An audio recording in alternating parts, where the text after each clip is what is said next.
I'm Shannon Ireland, your host of a Healthy Push podcast. I struggled with anxiety, panic disorder, and agoraphobia for 15 years. Everything used to be hard for me. Even just driving 5 minutes from my house used to feel impossible. But now I absolutely live for travel and adventure, and I experience lots of peace and joy. I've not only reclaimed my life, but I've helped hundreds of others to do the same. Here, we stop managing anxiety and instead we create a healthy relationship with it. One where you say goodbye to the anxious thoughts, symptoms, panic attacks, and fears, and you actually live your life. Forget complicated strategies, quick fixes, or the same old hacks you've heard 100 times before. Each week, I'll bring you simple, actionable advice and honest conversations that lead to real, long-term healing. You aren't just an anxious person, my friend. There are reasons why you're struggling with anxiety, and these are things you can fix and heal from. And this is where that journey begins. Welcome. You're right where you're meant to be. Hello, and welcome back to a Healthy Push podcast. Today, I have Jenn with me. She's an EMDR and somatic therapist, and I'm so happy to have her because we're talking about a topic that I know so many people can relate to, which is the long-term impact of growing up with family dysfunction. This is such a big one, Jenn. I'm so happy you're here to talk to us about this. So welcome to Healthy Push podcast. Thanks for having me. Yeah, so let's just start. Tell us a little bit about you. So, I'm a therapist. I'm a registered social worker based out of Toronto, Canada. And the way that I started my practice was I started working in the public sector in community mental health with children in a variety of settings, kids that couldn't be maintained in foster care placements because of really big behaviors, kids who couldn't be maintained in mainstream classrooms, also kids who have experienced abuse and neglect. And then some work within the youth justice system as well. So I started my career, in the public sector. And then I went into private practice in 2019 when I was trained in EMDR. And I've really used those earlier experiences of working with kids to work with now adults who experienced stress within their families as children. What a good base to start from and like how that all ties into this work that you do now. So, okay, this is such a big topic and we'll just kind of see where the conversation goes. But let's just start because I think some people listening are like, absolutely, I've had family dysfunction or I still do. But some people might not actually be as familiar with like what it looks like. So, can you talk about what are some of the common experiences that fall under this umbrella of family dysfunction? Right. So I get a lot of referrals, of course, for folks who can point to things from their childhoods and say, I was abused or neglected. Right. But then there's this whole other bucket of folks who are struggling in adulthood who had childhood experiences of living in families essentially who could not meet their emotional needs. So, if there was a lot of stress in families, right? So, even if all the material needs were met, there was food on the table, a roof on your head, you were in sports and you were at a good school. There are still pieces around meeting emotional needs that people don't really have a sense of that it can be harmful if you didn't have those needs met. So, for example, a lot of parents struggle with their own emotional regulation, their own challenging relationships with partners or friends. There's a lot of mental health within families that's so stigmatized that parents aren't getting support and addictions challenges. So basically, if young people grew up without having their emotional and social needs met and attunement with their caregivers, that can then lead to a lot of challenges in adulthood. So Mm. understanding like where did that come from can be really, really helpful. Yeah, I am so glad we started here because I think so many people do minimize or even dismiss their childhood experiences because they're like, it wasn't that bad. And I myself, I know I've done that, but as an adult, like going through therapy and processing all this stuff, I'm like, no, no, no, it was that bad. Like, and like you said, right, if your parents can't regulate their emotions, there's neglect. There are things I think that often aren't talked about that you don't really see it as being dysfunctional, but I myself like remember so much dysfunction. So I'm curious, what are the long-term impacts? Like people come to you, right? They're adults and they've maybe had some of this going on in childhood. What are the impacts that you see in people who grew up in dysfunction or maybe even just like blatantly chaotic homes? The first piece is a lot of folks come to therapy not knowing what they want, right? Not having a sense of who they are, a lot of self esteem challenges. Within families, that's where our caregivers sit down with us and really learn to be curious and ask us good questions, leave space for our input, try and get to know our inner world. But if your family is going through chaos and stress, that's not always happening of getting a sense of who you are, what do you want? So a lot of people come into therapy later with not knowing that they're allowed to want things, and that leads to relationship challenges, right? So I'm just going to do whatever I think you want, right? People pleasing is such a buzzword, but it really is true. Or even learning like I'm allowed to have boundaries, like in functional healthy family dynamics, there are people that share their wants and needs, people that listen, and then respect between all members. Mm. So relationship challenges, challenges with sense of self, but also nervous system dysregulation, right? Like we learn how to regulate our nervous systems within our families through our family regulating us first.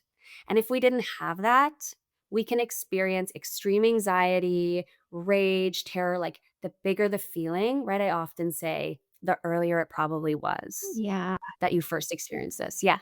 Yeah, of course, the listeners, a lot of people are struggling with anxiety disorders. And I think you often don't realize like why anxiety comes in sort of full force and as an adult or even in childhood.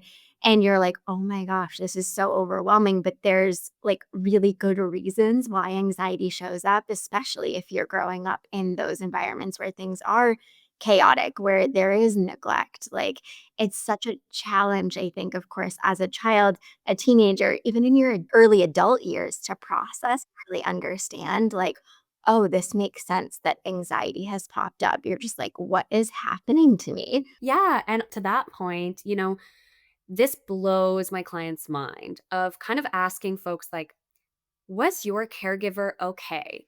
Right? Because we all need a caregiver to basically say whatever it is that's going on in our lives, we can hold that together, right? We can make sense of everything together. But if your caregiver is experiencing their own anxiety, Mhm. right, then young people can feel so alone and can move into taking care of their parents, right? So we all need to be 100% dependent on someone who can hold our emotions to then be successfully independent as adults.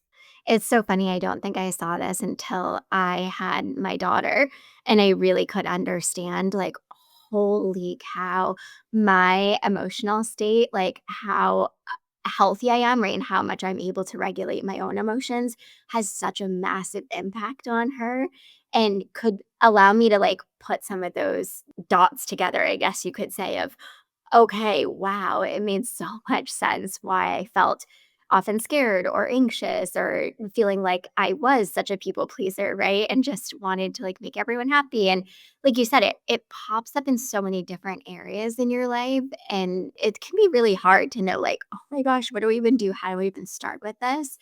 But before we even go to a place like that, I want to talk about how you mentioned nervous system dysregulation. So I kind of want to go into that a little bit because I think that's an important piece. I think these early experiences of chaos, right? Dysfunction, emotional inconsistency, they really do shape your nervous system later in life. Can you just talk about that a little bit? Because I think we hear this, and that's sort of another buzzword of like nervous system dysregulation, and like this stuff really stays in your body. But like, I think there is so much truth to that. So let's talk about that a little bit. Yeah, let's break it down. So, nervous system regulation essentially means that for the most part, we exist within our window of tolerance. So, when we're within that window, we are able to connect and listen, right? So, you and I together are in connection. our nervous systems are regulated enough to be listening to one another, to be kind of like vibing, right? I can hear you. I'm going to share input. We might bring up things from the past that can feel a little bit activating, but we're within that window, right? When we move out of that window of tolerance, we move into what's in our nervous system called sympathetic arousal. So we go into anxiety, right? And then that can move up the spectrum to things like terror, really extreme anxiety and vigilance. That means that our bodies are reacting in a way that we're preparing for fight or flight. We're really activated, our heart rate is pumping. We take our resources from our stomachs and pump them into our legs and our arms so we can get some digestive challenges. It's essentially this state of hyperarousal. On the flip side, when we're dysregulated, we can also go into this like dorsal vagal shutdown, it's called in the polyvagal nervous system language, right? It's feeling like depressed, shut down, tired, can't move. So when we're outside of that window of tolerance, we can feel really heightened or really shut down. And I would say that's kind of like, an overview of what it means to be regulated and what it means to be dysregulated. So with that, that's such a perfect like picture of what this can look like. And I think, right, we can go in and out of regulation. We often do, but the more skills that you have, right, the easier it is to sort of come in and out. But when you don't have a lot of those skills or you're carrying a lot of those patterns from childhood, you don't really have the ability, right, often to get yourself out of that dysregulated state, especially with it being easy at all. I mean, I know for years I was like in that dysregulated, so anxious, experiencing so many panic attacks and I think that's such a common experience. So, can we go a little bit more into how this shows up in adulthood? Like when you've had all these experiences and you find yourself often in this dysregulated state where things are like you're sensitive, you're experiencing a lot of sensations and symptoms, and it feels like your mind's constantly going. Like, why is that the case? We have these like implicit trackers in our minds and in our hearts and in our bodies that are constantly scanning to see, is this scenario safe? Right? So this happens in the background, and that's where kind of EMDR and somatic work comes into play, where I don't wake up in the morning and consciously go, "Oh, I'm not feeling really safe today." Right? It's just that coming from these sensitive periods of development, if you woke up and didn't know what the mood in your house was, if you didn't know if your mom or your dad were going to be okay that day, your nervous system then learns that I need to move through the world in that way. You then unconsciously feel like something bad is going to happen. And I think so many people can identify with waking up and feeling anxiety, even though the sun is shining, there's nothing really I have to attend to today, or the tasks are quite small. It can still feel really threatening. And relationships can feel threatening, right? If we feel rejected or if we feel vulnerable, there are so many triggers. Yeah, for sure. It's like that you're not in that environment anymore, but your body is still doing that, like scanning and constantly trying to make sure that you're safe and okay and that nothing like big, bad, scary is going to happen. Okay, we're going to keep talking about this a little bit, but I want to talk first about some patterns that might be showing up from childhood into adulthood because I think you've got to recognize that there are patterns, right, that are showing up in order to be able to do this work to even like help regulate your nervous system. So, what are some signs that somebody might be carrying some patterns from childhood into adulthood? Like especially ones that they don't even realize, like myself for a long time that they came from childhood. Yeah. So, an activity I do with all of my clients is generally to start with a genogram. So, we do a visual representation, a drawing of the family tree, including who are the siblings, tell me about your parents, who was involved in caregiving, take me up that tree. Let's go into grandparents, extended families, and let's talk about the dynamics, right? So, was it that your family was, you were the third born, your family was already stressed, they weren't expecting you, right? And it could even be, they loved you, or, it doesn't always mean that these families are badly intentioned. That's why it's so hard for folks to often look at, but they didn't have the space to attend to you. So you try and make yourself as shiny as possible, where you are fine. You are the student council president. And then that, I get a lot of perfectionists, right? It's kind of A type people tend to go to therapy that want to show up every week and look at their patterns. So a lot of folks move into kind of perfectionism or people pleasing. And we always look at that tree and say, where did that start? In a functional way, we all have a role to play, right? So where did this start within your family that you had to present in this way to fit in or to be okay? I think this is the part that I like. I think people think sometimes relating to therapy or especially like EMDR that it's you're going back and you're reliving all this trauma, but I think it's not so much that, and it's just the beauty in being able to see, oh my gosh, there is so much that happened to me that didn't happen to me that has caused me to develop these behaviors and to have these patterns that it's really not my fault. And it makes so much sense. And now I get to choose, right? That I'm going to do some work with this. And that I think to me was so empowering because it was like, oh, such a massive realization of there were so many things that were beyond my control. But now you get to sort of take this, right, and start to uncover the patterns and to really start to do the healthy work to sort of unwire and create new pathways. So I'm curious in going to therapy, right? You start to uncover these patterns. And like you sort of touched on before, these things, right, can show up in all those ways, like the perfectionism, the people pleasing. This is stuff I often see in my community.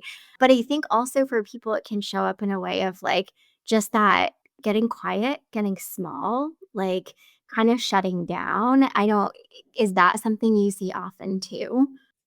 Right. So feeling like you have to work really, really, really, really hard Hmm. and shutting down are two sides of the same coin.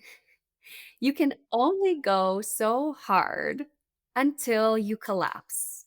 So I would say folks come to me going, working really hard worked for me in my 20s, let's say, but as I've gotten older, a lot of, moms come to my practice. I just don't have the space to keep working so hard anymore, but I don't know where that middle ground is of letting go of a little bit of control or responsibility. It's like, I can't do this anymore, and also I don't wanna do this anymore.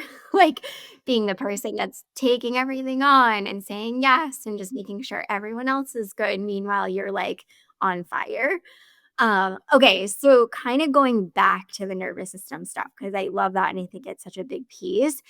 How can, like, the person listening really notice when their nervous system is responding from those old patterns rather than right now? So, a good clue is often the more intensive the physiological symptoms and the bigger and more intense the feeling.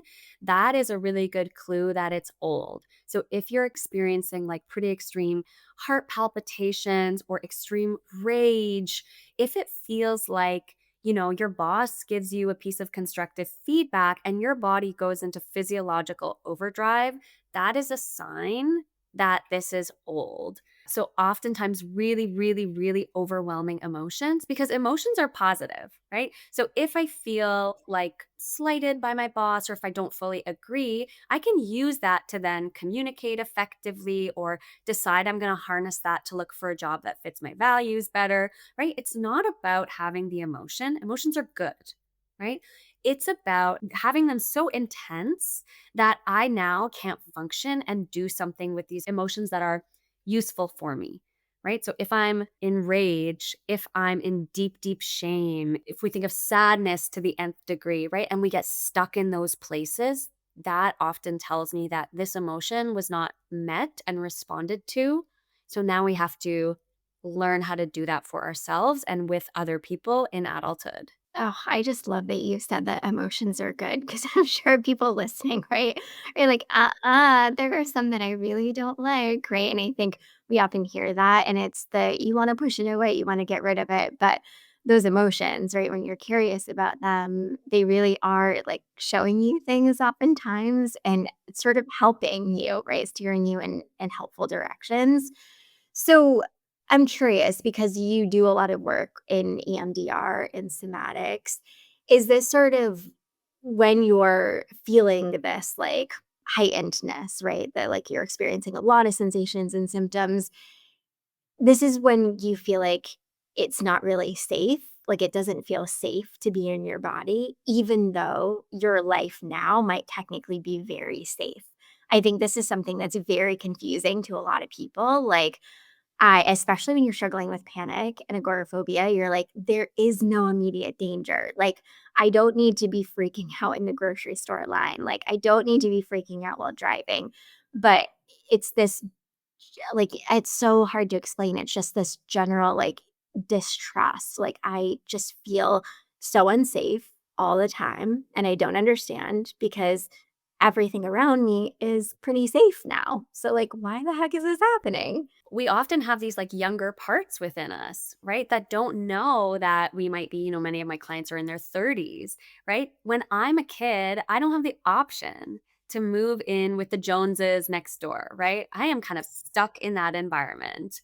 As an adult, I can learn how to communicate and ask for my needs to be met. I can, exercise more, financial freedom or deciding kind of where I work or saving. Like I'm not stuck in this environment. And if I am, I can work towards paying off debt or looking for work that's more meaningful to me or leaving this relationship that's not working for me. But we can still feel like children Mhm. within ourselves. For sure. It really ties into this lack of trust that you have within yourself because you do feel like I don't really have a choice. Like, I don't really have a voice. I don't really have options. But it's like you do, but it's probably things that you've never exercised. Like, you've never really done them. And so, not only does it feel like not even an option, it feels really like foreign and uncomfortable when you start practicing some of this stuff of like, oh, no, I do have a voice. I do have choices. Like, I can make better, healthier decisions. So, going along with this, I'm curious, like, the being in this chronic dysregulated, I hate kind of saying that because I think we're not always in a dysregulated state, but I think when you're feeling like I'm always dysregulated, right? Feeling this hypervigilance, when you feel that, and that's your true experience in childhood, I really think that does shape your ability, your capacity to relax, to just like breathe, right, in adulthood and to trust and to like slow down and rest. Is this something that you see often? Because I feel like this is another really big thing for people who come to me. It's like they've just learned, right? And they've constantly been going and doing and they feel like they can't relax and then they feel like they have such a lack of trust. Like, is that a common experience when you grew up in dysfunction? Oh my gosh, definitely. Like you are trying to exert control over your situation. If I just do enough, if I just present well enough, if I just earn enough, I will be okay. But what we don't realize is that you might be okay right now, but that does take some undoing of the defense mechanism of pushing hard. And our defense mechanisms don't like that. If I've been going to the gym for, 30 plus years and pumping iron, and someone now looks at me and says, Jen, you don't have to work so hard, I'm going to feel really sensitive to that.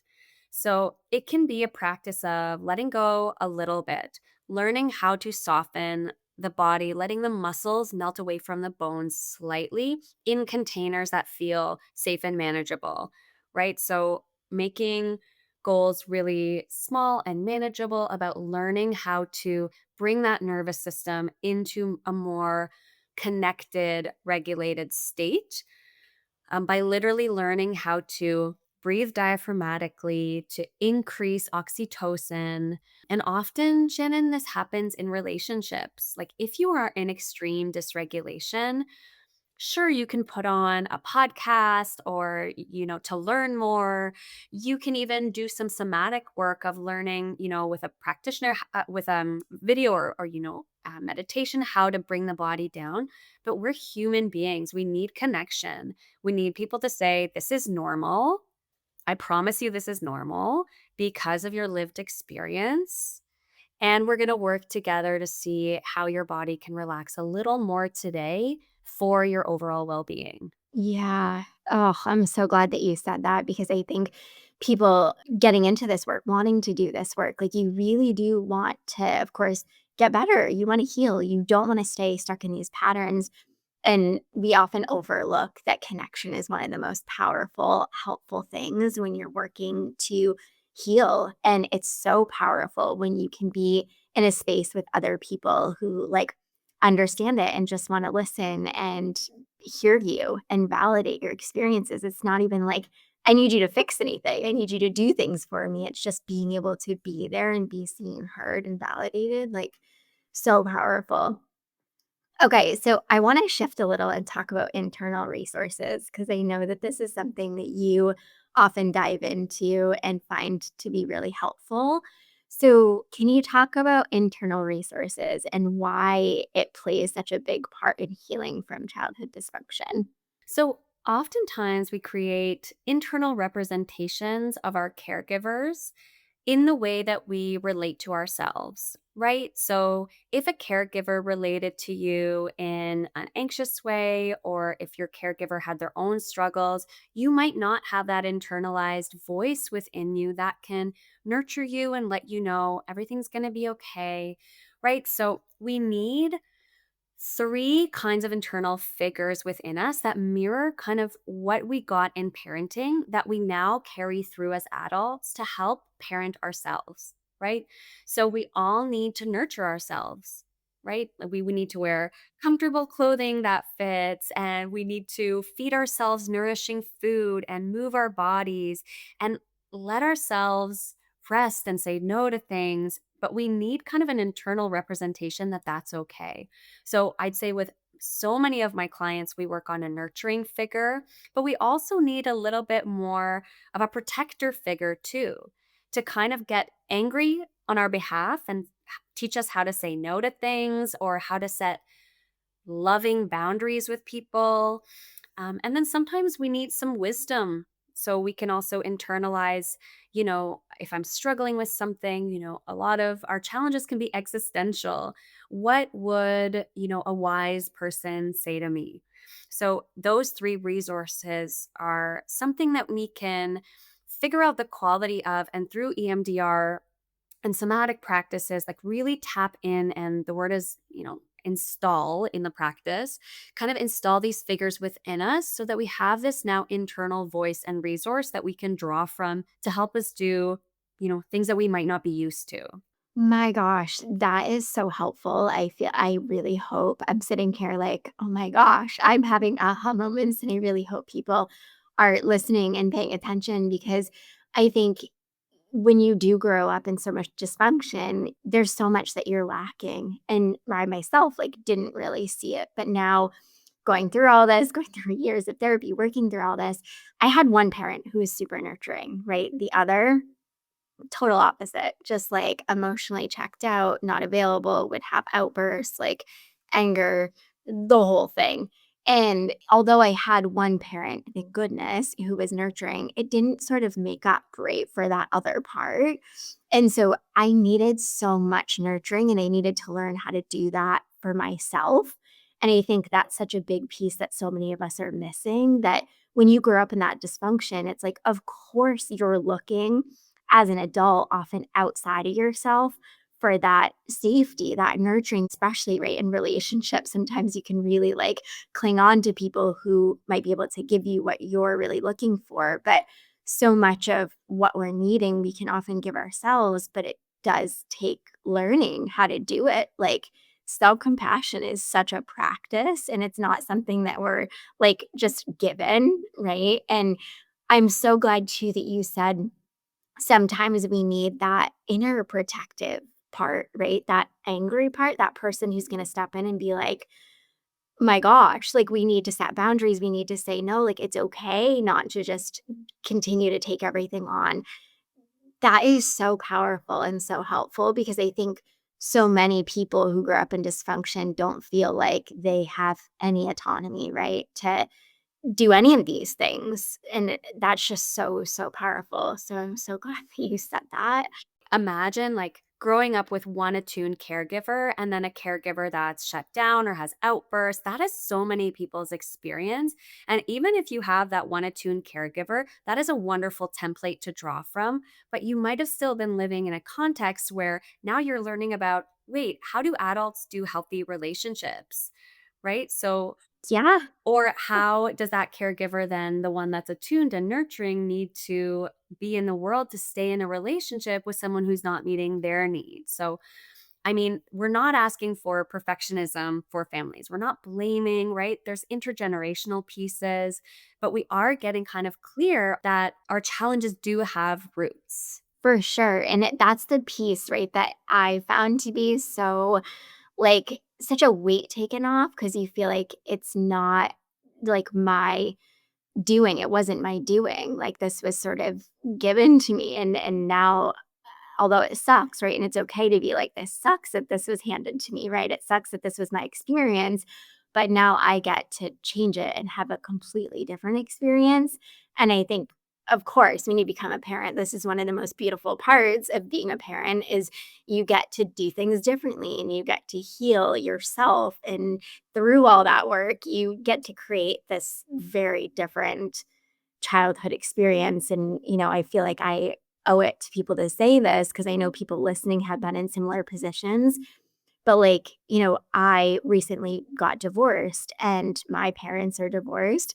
And although that can be such a big, like, thing for a child to go through, right? I think my daughter has navigated it so well and has done such an amazing job because I have always been so focused on, like, I got to take care of myself. I got to put myself first. I've got to really focus on being healthy. And my ex is luckily done a lot of that work recently. And so I think for you can go through some dysfunction, right? I think we all do a little bit in childhood, but the way you sort of process and come out of it can look very differently depending on how much of this work your parents are doing, right? So I think there's so many different pieces to this, but I just felt like that was worth mentioning.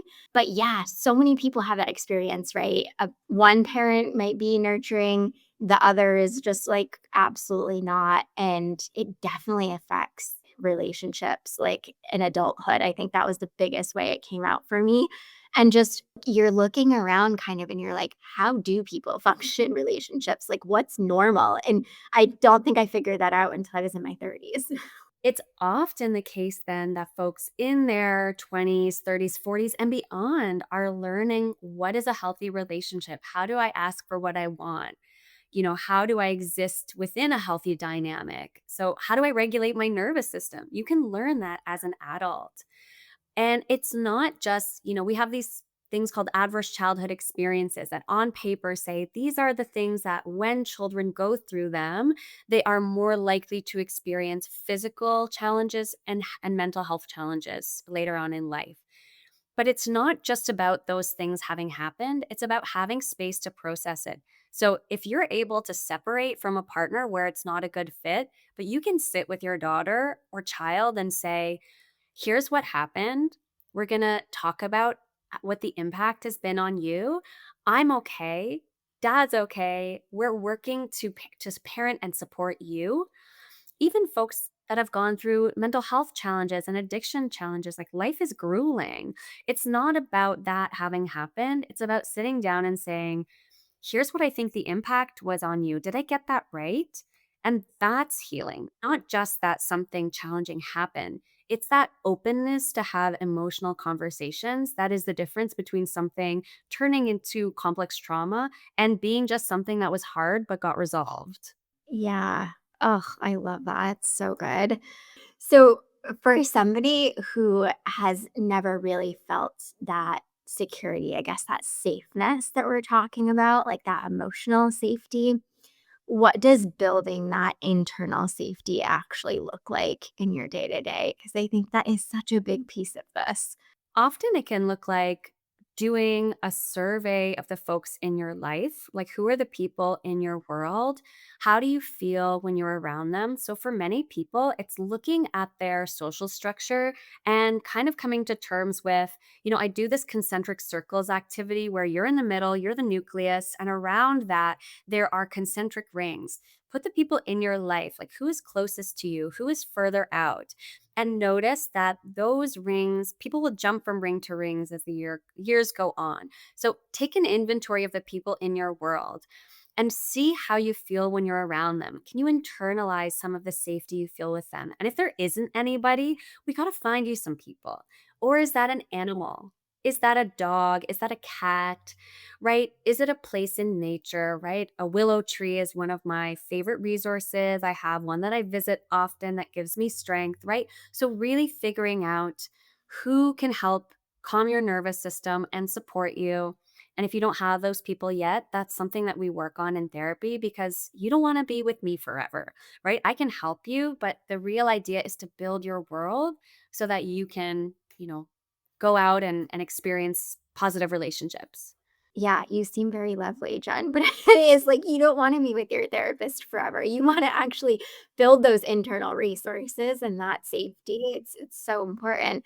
Okay, if somebody's listening and they're, like, just now realizing, "Okay, wow, my childhood really did have an impact on me." I can kind of think of ways that, like, these patterns have shown up in my adulthood.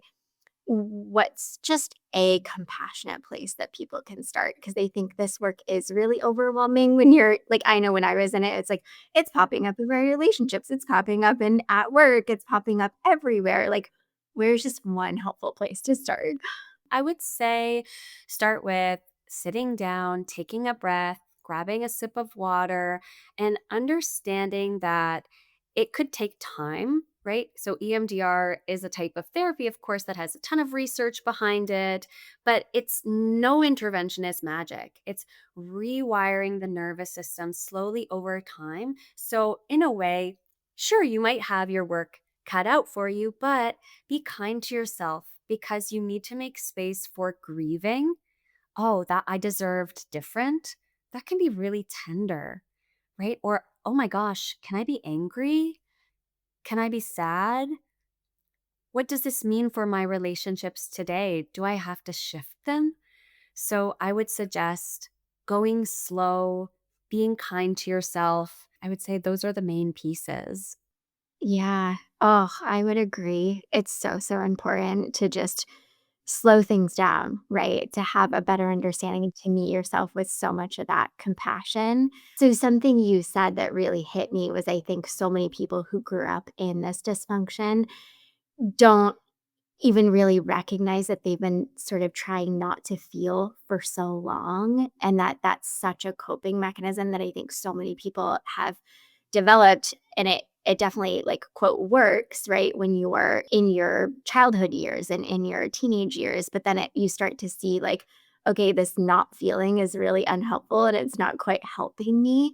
But I think you don't even recognize there is anger, there is grief, and you really do deserve to, like, feel these things and process them. And I think I see this so often in students and clients of mine, like, there's so much underneath the anxiety. There's so much sadness and grief and anger. And it's like, it's not usually even about anxiety. Like, there's just so much under there that needs to be surfaced and felt and processed. So I'm so glad that you said that.